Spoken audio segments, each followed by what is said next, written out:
Or 3, 2, 1. I'm John Miglosh for the WDMA. We're going to be talking about truth today. And sometimes this sort of show sort of just puts itself together. I had a bunch of things queued up that I wanted to talk about, but I ran across a very, very troubling article, very interesting article. And so I thought I'd go that direction instead. But before I do, let's have some fun. This is from a Don Julio, a new campaign that's launching called For Love. Oh, that's the Spanish. Por Amor, a love letter to Mexico. And so this, we'll just dive right in. I'm in the middle because, it doesn't make a whole lot of sense to me. There's a new hat. Beach. This is a kind of a agave tequila founded in 1946. No, 1942. People dancing. It's all shot on location in Mexico. And there you go. Oops. There goes made in Mexico. Okay. Anyway, I don't know. Do I understand that stuff? Not that much, I have to say. Do I really understand it? No. There's a cynical view of advertising that says good advertising is what the client accepts. Okay. Anyway, there was a long article in Adland. Adland, and I like Adland. They give you a lot of backstory, okay? It says that Don Julio Gonzalez, or be Julio. I have a friend from Brazil, and his name is spelled exactly the same way, and he's Julio. Anyway, every choice he made was for exceptional tequila. He did it por amor. And I'm thinking in Italian now. Okay, so this celebrates modern Mexico and its people who live por amor. And it's basically saying that the energy of Mexico is emotion, and that's what it's selling. It's selling the emotion. I noticed in the grocery store lately you can't buy an inexpensive tequila anymore. It used to be the cheapest thing you could buy was tequila. Now what we've got is we've got premium. Where is this thing? 1942. Guillermo Martins was the senior marketing director. It's an invitation to celebrate the modern spirit of the country. Luxury tequila. Now that was, see that I would have said that was kind of an oxymoron, kind of like luxury beer. I mean, I'm not denigrating the category. I drink beer, I drink tequila, but I've taken up making my margaritas with vodka because vodka has fallen out of favor and the price has gone down dramatically, or at least it stayed the same when everything else has gone up. So, so I'm not all that excited about luxury tequila, but anyway, and as part of this promotion, they reimagined Don Julio's iconic hat, which made a show at the New York Fashion Week show to rave reviews. Okay, now here's the article I'm puzzling on by Chris Lewis at the Drum. I'd like to know more about Chris Lewis. Maybe we should look him up. But I am become Karen, destroyer of worlds. How we all got wrapped up in our own truth. Very, very, very, very interesting and disturbing article. Chris says there's an awful lot of truth out there. My truth, your truth, their truth, the lived experience. Sometimes these truths coincide. Most don't. Scott Adams, back in 2015, decided that Trump had a good shot at winning because he understood that truth was not as important as persuasion, and that persuasion was the most important political asset. So Scott said that he thought that was going to come through as the victory. Um, it seems now that, at least according to Chris, the volume of truths has gone up enormously. We all have these truths, and we hold these truths to be self-evident. None are well, they're all self-evident to ourselves, and none to others. And that doesn't bother anybody. It doesn't seem to, And Chris talks a lot about how this is reinforced. We want entertainment rather than truth. We want diversion. We don't even really want to face the truth, I think. Interesting. So your grandparents might have been given a book at school and told to read it. But with the pace of how we consume information, that's just not an efficient way of getting truth. It's quicker to consume video than it is to read. And I agree. First I was seduced by audiobooks, and which I still enjoy. And now, I'm just a lover of YouTube. Now I stay off the short form, although I've been doing short forms now because I want you to see that there's content in the content. I think that I get impressions and likes. The impressions are way up. I was going to put a graph up on that. But I really want you to thoughtfully consume this. I will talk about direct mail almost every day and direct marketing. And because of that,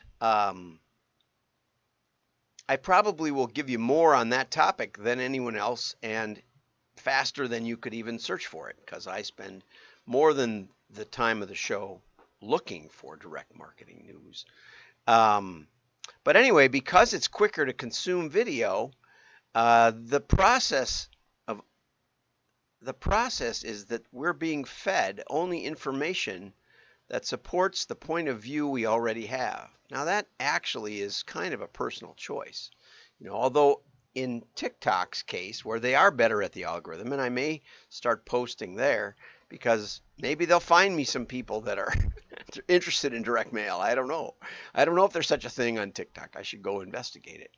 But whether we like it or not, search engines feed us more about what we already know, which is less uncomfortable. But also not only is it a kind of confirmation bias, it is like heart and soul of it. And so we don't just disbelieve those who disagree, we cancel them outright. Karen, she's coming. And with less time available for each piece of news, there's a new extremism, and consensus is boring. Fights are more entertaining. Anger is the new advertising. Who wants carrots when you can have donuts? But Chris says that boredom is a precondition for imagination, and imagination allows you to visualize what could be. Imagination allows you to live in the future, and unlike, no matter what you think of the term predictive modeling, which is really only predictive to the extent that you know the causal impact of combinations of variables. And you only get to that by having an explanation based on experimental design that isolates causal variables. You probably didn't catch that, but think about it. Play it back. Anyway, so to get to the future, you either have imagination or you have rigorous experimentation. No other ways around it. And even experimentation won't get you there if you don't employ the scientific method to set up the context properly for the experimentation. I see that almost never, even in direct marketing where they believe in testing. They're almost never testing with an eye toward theory, and without theory, you don't get to the future. Sorry, it just doesn't work. So the Queen visited the trading floor after the financial crisis of 2009. Why didn't anybody notice it? And the short answer from Chris is no one had the time to dream. No one thought there could be a global pandemic. Well, of course we did. I disagree with that. But the idea of people being locked down and left at home with only the internet, no wonder we have an epidemic of mental illness. I'm not exactly sure what Chris is advocating, but he is pointing out that unless you give everyone what they want all the time, and in fact, I would say not only unless you give everyone what they want all the time, in which case you don't get views.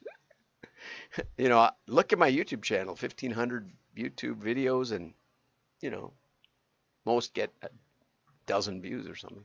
I don't work at it that hard. I'm working a little harder lately. But if you give someone what they want all the time, you get a Karen. It's not unless, it's if. And since the search engines do that, that's where we end up. Not only that, but you get a Karen on drugs. Millions of Karens telling you their truths, which essentially destroys truth, because one of the very foundations of truth is that there's some objective reality to it. There's an external reality, which may not be persuasive, but it will. Yesterday I showed people getting hit by trains or falling into train tracks. That is objective reality. If you don't see the train coming, or you ignore the blinky lights that are merely a symbol of the train, you get objective truth. And so let's go over to this article. I was going to talk about direct mail versus paid search, but this is an article I wrote way back long ago after I'd been working at an ad agency for a while, and it's up on LinkedIn in my articles. This is from Tom Fishburne. And this is the emoji for caca.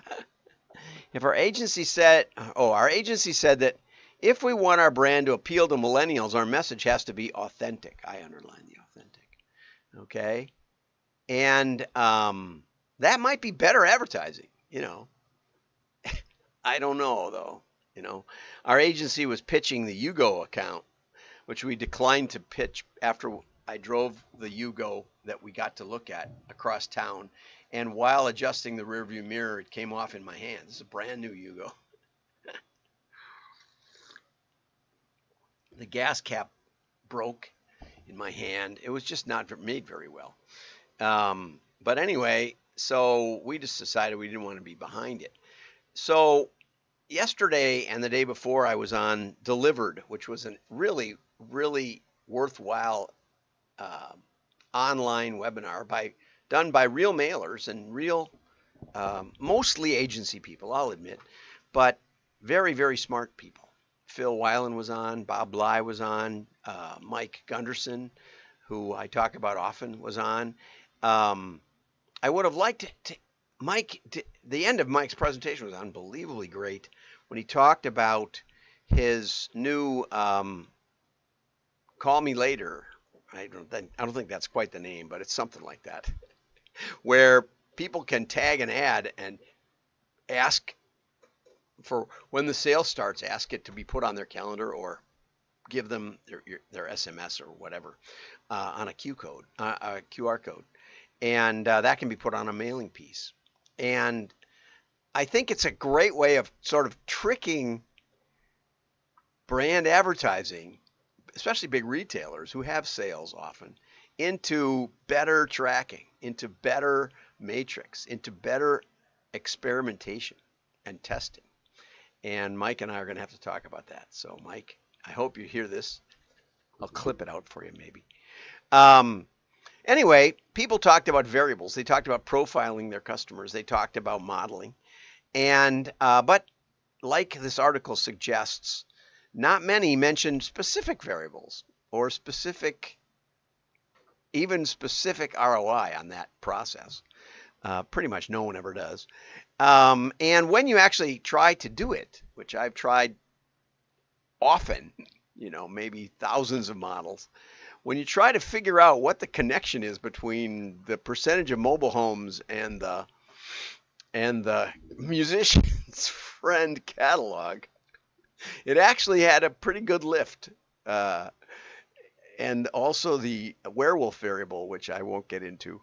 But the president of a baseball client of ours said maybe we should rent owners of SUVs because we're marketing to people with kids in baseball, and it's like, well, even though most of the families who drive up to the baseball game have an SUV. That doesn't mean everybody who has an SUV has a family or has kids or play or is interested in baseball. The inverse doesn't work. We got to be careful about that. So now we also built a variable for likelihood of a zip code to be interested in baseball from data from the American Softball Association and American Little League Association. So anyway, there's ways you can get there, but it's just always difficult. It seems like there's an infinite number of possible variables about each one of your customers, and they never quite fit exactly what you want, right? And I was talking to Joseph Katz yesterday. We had a nice conversation, which I recorded and should be up one of these days when I'm, out of town or something. But we talked about how the variables just, never quite fit, never quite give you what you want. And because of those missing variables, the thing that's missing most, I think, is the one that's not in the database, but it's in the modeler. That's right here. The variable I'm interested in is not in the customer database. It's in the modeler. And the most important variable missing in most marketing databases is integrity. Okay, integrity basically means that you do what you say, but in modeling, it's so easy to stop with good enough. Most of the modeling done today doesn't even have a human really looking at it. Phil Weiland's presentation was very interesting because he did talk about looking at it, right?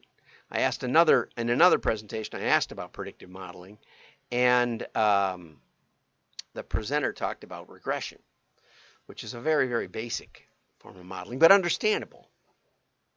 We had a more elaborate view, a lot more elaborate process where you could see the variables, but it was more like AI, more like machine learning.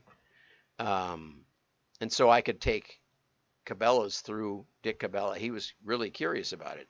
One of the smartest guys I ever worked with, and probably didn't go to college. I don't know if he did or not. He didn't seem like it. He hated computers, I know. But when we got done, he said, yep, that's what fishermen are like. And so, I want to put out, Chris didn't really come to a conclusion, but I want to put out a call to marketers that we need to be worried more about objective truth, worried more about how it really, that's what ROI is about. That's why you don't have credibility with your CFO, because the CFO is working with the checking account. and if there's no money, the company's out of business. The CFO has hard reality, right? If there's no inventory, you can't ship, all of those things and operations. Marketing is all in imagination, but perhaps too concerned about their truth rather than the customer's truth, and little concerned with the objective truth. And that's why I'm continually urging you to use variables that connect with the profitability. How much did we make on this? If we spend $1, how many dollars of sales? You need about $10 of sales for every $1 of advertising. So return on ad spend has to be about 1,000%. Why? Because we don't make 1,000% on the revenue we generate. We only make about 30% after shipping and handling and overhead in the marketing department and all that. We net out maybe that, maybe not, probably not even that. But our gross margin is maybe 50%, and the rest of the overhead is maybe 20%. If you have free shipping. So for every dollar of ad spend, you need $10 of sales, and you need about $3 of profit to make it really worth doing. And that simple approach, that simple way of looking at things, that's the kind of thing a CFO goes, yeah, that's right. Something like that. Marketing people look at you like a deer in the headlights. And that kind of integrity is objective. Have a great day. Like and share. Your friends will know you're smart. Bye-bye.